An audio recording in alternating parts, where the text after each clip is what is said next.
इन 1992 मुंबई में 35 साल की महिला, इसका नाम फरजाना होता है, जो कि शमसुद्दीन नाम के व्यक्ति के साथ लिव इन में रह रही होती है। वह अचानक से 1992 में गायब हो जाती है। फरजाना से उसकी फैमिली भी बहुत ही कम मतलब रख रही होती है, क्योंकि फरजाना के नाम के पीछे सेक्स वर्कर एंड कैरेक्टर जैसे वर्ड भी जुड़े हुए थे, जिस वजह से उसकी फैमिली उससे बहुत ही कम मतलब रखती थी। क्योंकि फरजाना आए दिन अपने काम को लेकर दूसरे शहरों में या बाहर कहीं जाती रहती थी, इसलिए जब वह मिसिंग होती है तो फैमिली को उसकी एग्जैक्ट लोकेशन नहीं पता होती है कि वो आखिरकार मिसिंग कहाँ से हुई है। फिर भी उसकी फैमिली उसके लिए एक मिसिंग की कंप्लेंट मुंबई में दर्ज कराती है। उसकी फैमिली और पुलिस को फरजाना की एग्जैक्ट लोकेशन ना पता होने की वजह से उसकी कोई भी खोजो खबर नहीं मिलती है। धीरे धीरे 1992 से 1993 आ जाता है और फिर मुंबई में सीरियल ब्लास्ट जैसे धमाके शुरू हो जाते हैं, जिस वजह से मुंबई पुलिस का ध्यान इस केस से हटकर उन धमाकों की तरफ शिफ्ट हो जाता है और यह केस हमेशा हमेशा के लिए बंद हो जाता है। फरजाना के गायब होने के 34 साल के बाद फरजाना का भूत इस केस को रीओपन करवाता है, उसकी डेड बॉडी तक ले जाता है और इस पूरे केस की मिस्ट्री को सॉल्व करता है और फिर पुलिस कातिल तक भी पहुंच जाती है। आखिर ऐसा क्या हुआ था फरजाना के साथ और फिर कैसे उसका 34 साल के बाद उसका घोस्ट इस पूरे केस को रिसॉल्व करता है, ये जानेंगे इस आगे की वीडियो में। So hello everyone, I am Aishwarya and today we are watching the case of 1992 बटवा मर्डर केस। अहमदाबाद के एक मोहल्ले बटवा में यह मौजूद है घर, जो पिछले कई सालों से सुनसान पड़ा हुआ था। यहाँ पे कोई नहीं रह रहा होता है और जो आसपास के लोग हैं वह बताते हैं कि इस घर में रहने वाला कोई भी, चाहे वह किराएदार हो या फिर इस घर का मालिक हो, कभी भी सुकून से नहीं रह पाया। कोई व्यक्ति उस घर में रह रहा होता है तो उसको अजीब सी चीजें दिखाई पड़ती थी। उस घर में किसी व्यक्ति के चलने की आहट आती थी और उसके साथ उसको रात में डरावने सपने भी आते थे। लेकिन यहीं पर इस घर के साथ एक अजीब बात यह भी थी कि इस घर से जुड़े हुए जितने भी घर थे और आसपास के जितने लोग रहते थे, जो पड़ोसी थे, उनका कहना था कि उन्होंने कभी इस तरीके की गतिविधि इस घर में नहीं देखी। यहाँ जो कुछ भी होता है इस घर में रहने वाले किराएदार या इस घर के मालिक के साथ ही होता है, यानी कि आसपास के लोगों को इससे कोई भी इफेक्ट नहीं पड़ रहा था। जो भी दिक्कतें या जो भी समस्याएं आती थी वो उस घर के अंदर रहने वाले व्यक्तियों को ही आती थी। अब उसी घर में रहने वाला भूत इस पूरी मिस्ट्री को सॉल्व करता है और इस केस में एक टिप के द्वारा पुलिस की एंट्री होती है। पुलिस को यह टिप मिलती है कि जिस घर में भूत का साया है वहीं पर एक सेप्टिक टैंक में 20 से 30 फुट गड्ढे के नीचे एक लाश दफन है और वही भूत इस घर में रहने वाले सभी लोगों को परेशान कर रहा है। अहमदाबाद गुजरात के जिले जमालपुर में एक बटवा इलाके में शमसुद्दीन और उसकी फैमिली रहा करती थी। शमसुद्दीन की फैमिली में उसकी पत्नी, उसके बच्चे, उसका बड़ा भाई और उसकी भाभी और पूरा परिवार साथ में रहते थे। शमसुद्दीन पहले तो टैक्सी चलाने का काम किया करता था, लेकिन फिर वह टैक्सी के काम को छोड़कर मिस्त्री यानी कि राजगीर के काम पर शिफ्ट हो जाते हैं और फिर शमसुद्दीन धीरे धीरे कॉन्ट्रैक्ट लेने लग जाता है। छोटी मोटी दुकानें, छोटे मोटे घर का कॉन्ट्रैक्ट लेकर वह एक बिल्डर के रूप में उभर आता है। अभी तक शमसुद्दीन और उसकी फैमिली के साथ सब कुछ ठीक ठाक चल रहा होता है। घर का मुखिया शमसुद्दीन होता है, अच्छा खासा कमा रहा था, जिससे घर वाले सुकून से रह रहे होते हैं। लेकिन यह सब 2010 से पहले तक ही था। जैसे ही 2010 टाइम निकलता है उसके बाद उस परिवार के लोगों के साथ अजीब सी हरकतें शुरू हो जाती हैं। परिवार के सदस्यों में से कोई ना कोई बीमार बनाने लगता है और वह सभी लोग भूत प्रेत और अजीब सी निगेटिव एनर्जी का महसूस अपने घर में करने लग जाते हैं। घर वालों को कभी कभी लगता था कि इस घर में उनके अलावा कोई और चल रहा है या किसी और के चलने की आहट आती थी। अब लेकिन सभी लोग इस बात में कंफ्यूज थे कि आखिरकार ये जो देख रहे हैं, जो महसूस कर रहे हैं, यह उनका वहम है या वास्तव में ये सच है। पहले तो यह चलने की आहट या किसी भूत के सपने, ये सभी शमसुद्दीन को ही आते थे। शमसुद्दीन और उसका बड़ा भाई ये सब महसूस करता था, लेकिन शमसुद्दीन भी ये चीजें बहुत दिनों तक सहन नहीं कर पाया और फिर उसने ये बात अपनी पत्नी को बताई। जैसे ही शमसुद्दीन ये बात अपनी पत्नी को बताता है, यह बात पूरी फैमिली में फैल जाती है और हर एक बच्चे को इस बात का डर सताने लगता है। अगर रात में किसी को बाथरूम भी जाना होता था तो वो भी बड़ा डर डर के जाया करता था या फिर किसी दूसरे मेंबर को साथ में ले जाता था। शमसुद्दीन को जो सपना दिखाई देता था उस सपने के मुताबिक उसको घर में कोई महिला चलती हुई दिखाई देती थी और वह शमसुद्दीन की फैमिली से बदला लेना चाहती थी और जब तक उस महिला का बदला पूरा नहीं हो जाना था तब तक वह उसकी फैमिली को छोड़कर कहीं नहीं जाने वाली थी। धीरे धीरे टाइम बीतता है और शमसुद्दीन की फैमिली अभी तक इस बात को श्योर नहीं हो पाई थी कि यह सब उनका वहम था या सच में यह सब उनके साथ हो रहा था।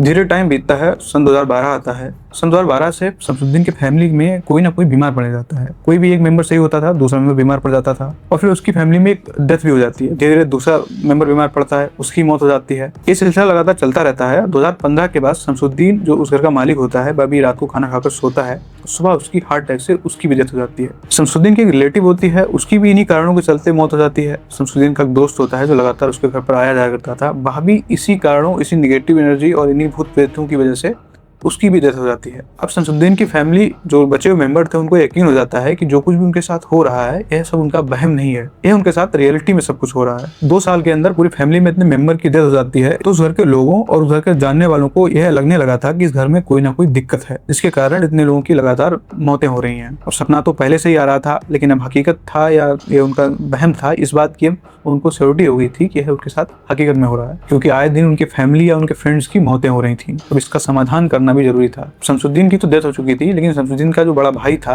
अब सारा जिम्मा उसके ऊपर था कि भाई इसका समाधान कैसे निकलता है। इसलिए घर में बच्चे और बाकी लोगों ने सोचा कि क्यों ना किसी तांत्रिक या किसी ओझा का सहारा लिया जाए और इस भूत प्रेत जो भी निगेटिव एनर्जी है इसका समाधान, परमानेंट समाधान किया जाए। समस्या का समाधान करने के चक्कर में शमसुद्दीन के फैमिली वाले एक तांत्रिक को बुलाते हैं। जब तांत्रिक आता है वो सब चीजें देखता है, उसके बाद वह कहता है कि बस प्रॉब्लम को सॉल्व तो कर देगा, लेकिन उससे पहले उसको जो कुछ भी उस घर में हुआ है, यानी कि किसी के साथ कुछ गलत हुआ हो या कोई भी ऐसी घटना जो उनको सही नहीं लगी हो, वह उसको सब बातें उस तांत्रिक को बतानी पड़ेगी। जब तक उसको पूरी बात डिटेल में नहीं बताएंगे तब तक वह इसका समाधान नहीं कर सकता है। शमसुद्दीन की फैमिली वाले तांत्रिक की बातों में आ जाते हैं और शमसुद्दीन का भाई तांत्रिक को उस घर में कत्ल की जानकारी देता है। वो बताता है कि इस घर में लगभग 34 साल पहले एक महिला का कत्ल हुआ है, जिसकी लाश अभी भी इस घर के एक गड्ढे में, कुएं में दफन है। वह लोग इस बात को तांत्रिक को यह सोचकर बता देते हैं कि हमारी समस्या का समाधान हो जाएगा, इसलिए वह एक कत्ल का भी खुलासा उस तांत्रिक के सामने कर देते हैं। तांत्रिक इसके बाद विधिवत पूजा स्टार्ट कर देता है, वह रिचुअल्स करने लग जाता है और इस समस्या के समाधान करने के लिए उस घर में बहुत सारे रिचुअल्स होते हैं। धीरे धीरे तांत्रिक अपनी बताई हुई पूजा पाठ का सामान मंगाता है और उस घर में धीरे धीरे रिचुअल्स शुरू हो जाते हैं। आए दिन वहाँ पर तंत्र मंत्र होने लग जाते हैं।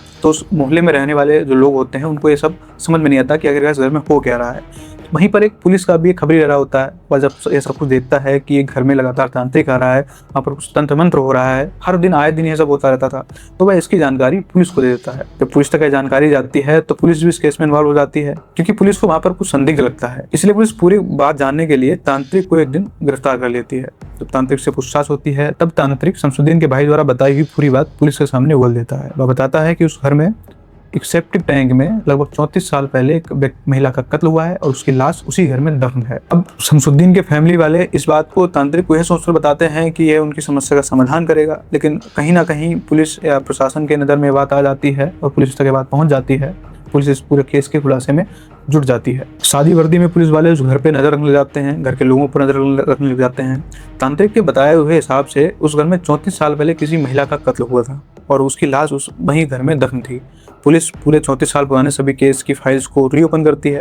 पुलिस देखती है कि 34 साल पहले ऐसा कौन सा कत्ल हुआ था, कौन सी महिला जो मिसिंग थी, जिसका केस अभी तक सॉल्व नहीं हुआ है। हालांकि पुलिस को ऐसी कोई भी फाइल नहीं मिलती है, क्योंकि यह सब हो रहा था, यह सब अहमदाबाद में हो रहा था और वो महिला मिसिंग की रिपोर्ट उसकी तरफ थी मुंबई में। इसलिए पुलिस इस केस के बारे में डिटेल में जानने के लिए शमसुद्दीन के भाई इकबाल को गिरफ्तार करती है, उससे पूछताछ करती है। इकबाल पहले तो पुलिस को बरगलाता है कि ये सब उसने तंत्र मंत्र की पूजा करने के लिए ये सब झूठी कहानी रची, लेकिन पुलिस उस पर जोर बनाती है और कई बातें जो इकबाल ने तांत्रिक को बताई थी वह सभी बातें पुलिस इकबाल के सामने रखती है। इकबाल जिससे टूट जाता है और वह पूरी बात पुलिस को सामने उगल देता है और फिर इकबाल पूरी आगे की कहानी बताता है। वह बताता है कि सन 1987-88 के दौरान उसका भाई शमसुद्दीन मुंबई में रह रहा होता है। वहीं पर उसकी मुलाकात एक लड़की से हो जाती है। उस लड़की का नाम फरजाना होता है। फरजाना भी गुजरात के अहमदाबाद की रहने वाली होती है वहाँ पर, और यहाँ शमसुद्दीन भी गुजरात के अहमदाबाद का ही रहने वाला होता है। दोनों जब मुंबई में मिलते हैं तब दोनों दूसरे से प्यार करने लग जाते हैं। हालांकि शमसुद्दीन शादीशुदा होता है, यह बात फरजाना भी जानती होती है कि शमसुद्दीन शादीशुदा है। इसके बावजूद भी वह मुंबई में एक अपार्टमेंट लेकर दोनों लोग लिव इन में रहने लग जाते हैं। लगभग 4 साल के लिव इन रिलेशनशिप के बाद जब फरजाना उस पर अपनी पत्नी बनाने का उस पर दबाव बनाती है, उसकी प्रॉपर्टी में उससे हिस्सा मांगती है, तब शमसुद्दीन को यह बात सहन नहीं होती है और वह इस बात से छुटकारा पाना चाहता है। आए दिन दोनों में इसी बात से झगड़ा होने जाता है और शमसुद्दीन फरजाना से अपना पीछा छुड़ाना चाहता है। जुलाई 1992 को फरजाना इसी बात को लेकर शमसुद्दीन के घर अहमदाबाद पहुंच जाती है। फिर बाद शमसुद्दीन को इस बारे में जानकारी देती है कि वह उससे उसकी प्रॉपर्टी में हिस्सा और सब कुछ अपना फाइनल करने आई है। जब शमसुद्दीन यह बात फरजाना के मुंह से सुनता है तो उसके पैरों तले जमीन खसक जाती है और अब शमसुद्दीन इस पूरी समस्या से निकलने का प्लान बना जाता है, क्योंकि वह जानता होता है कि अगर फरजाना उसके घर पर पहुंच जाएगी तो बहुत बड़ा हंगामा हो जाएगा, क्योंकि उसकी पहली पत्नी जो उसके घर पर रह रही थी वह भी उसके सामने जब ये बातें आएंगी तो जाहिर सी बात है कि दोनों में झगड़ा होगा और बात हद से ज्यादा बढ़ जाएगी। इसलिए शमसुद्दीन फरजाना को वहां स्टेशन से लेने जाता है और वह अपने घर पर ना ले जाकर अपने दोस्त के घर पर ले जाता है और वहां ले जाकर शमसुद्दीन ने फरजाना को बहुत समझाने की कोशिश की, लेकिन फरजाना मुंबई से ठान कर आई थी कि इस बार वह फाइनल करके रहेगी। उसे उसकी प्रॉपर्टी में हिस्सा चाहिए था, उसे उसकी पत्नी का दर्जा चाहिए था। लाख समझाने के बाद भी फरजाना शमसुद्दीन की बात को नहीं मानती है। शमसुद्दीन को अभी गले की फांसी निकल जाती है और इसीलिए वह घबरा जाता है और उस पूरे खेल से छुटकारा पाना चाहता है। इसके बारे में वह अपने भाई इकबाल और अपने दोस्त अब्दुल को जानकारी देता है। एक दिन जब शमसुद्दीन की फैमिली वाले अपने घर से बाहर जाते हैं, उसी दिन शमसुद्दीन फरजाना को अपने घर पर बुलाता है और अपने भाई इकबाल और अपने दोस्त की मदद से फरजाना का कत्ल कर देता है। वह फरजाना का कत्ल करके अब उसकी डेड बॉडी को छुपाने की नौबत आई थी कि अगर उसकी डेड बॉडी को कहाँ छुपाए। तब इकबाल के घर पर, क्योंकि वह खुद तो राजमिस्त्री था ही, उसके घर पर सेप्टिक टैंक का गड्ढा खुदा हुआ था, जिसके अंदर वो तीनों लोग मिलकर उसकी डेड बॉडी को उसमें डाल देते हैं और ऊपर से मिट्टी डालकर रातों रात उस पूरे गड्ढे को भर देते हैं और फिर सब अपने अपने रास्ते हो जाते हैं। इधर फरजाना जब बहुत दिन से घर पर नहीं लौटती है या उसकी फैमिली से कांटेक्ट नहीं होता है तब उसकी फैमिली परेशान हो जाती है और उसकी मिसिंग की रिपोर्ट मुंबई के एक पुलिस थाने में दर्ज कराती है। क्योंकि फरजाना आए दिन शहर से बाहर जाती थी और फैमिली को इस बारे में ज़्यादा जानकारी नहीं होती थी, इसलिए फैमिली वालों की बात क्लियर नहीं हो पाई थी कि फरजाना मुंबई में ही मिसिंग हुई है या मुंबई से बाहर जाकर किसी शहर में मिसिंग हुई है। इसीलिए मुंबई पुलिस जो है वो मुंबई में ही फरजाना को ढूंढती रहती है और मुंबई से बाहर ढूंढने का उसको प्रयास नहीं किया जाता है। धीरे धीरे वक्त बीतता है और फरजाना की जो केस फाइल थी वो धीरे नीचे चली जाती है और पुलिस इस बात को भूल जाती है। पुलिस को वहाँ पर जहाँ पर इकबाल बताता है उस जगह खुदाई करके कंकाल प्राप्त होते हैं। अब ये लाश फरजाना की ही थी, इस बात की जानकारी के लिए पुलिस उसका डीएनए कराती है और जब डीएनए रिपोर्ट आती है तब पुलिस को यह साफ हो जाता है कि जो डेड बॉडी थी या जो कंकाल मिला हुआ है फरजाना का ही है। पुलिस ने इतनी गुत्थी तो सुलझा ली, लेकिन अभी पुलिस को उसके कातिलों को पकड़ना बाकी था।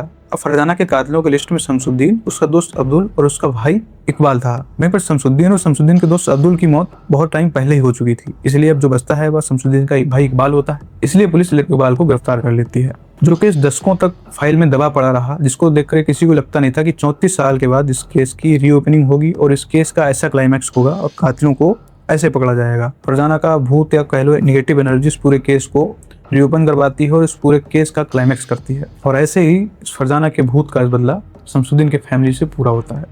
तो ये कहानी थी फरजाना की, जिसने 34 साल के बाद ऐसे इस पूरे केस की रीओपनिंग करवाई और ऐसे अपने कातिलों से बदला लिया। मिलते हैं आप सभी से अगली वीडियो में नई कहानी के साथ, तब तक के लिए थैंक यू।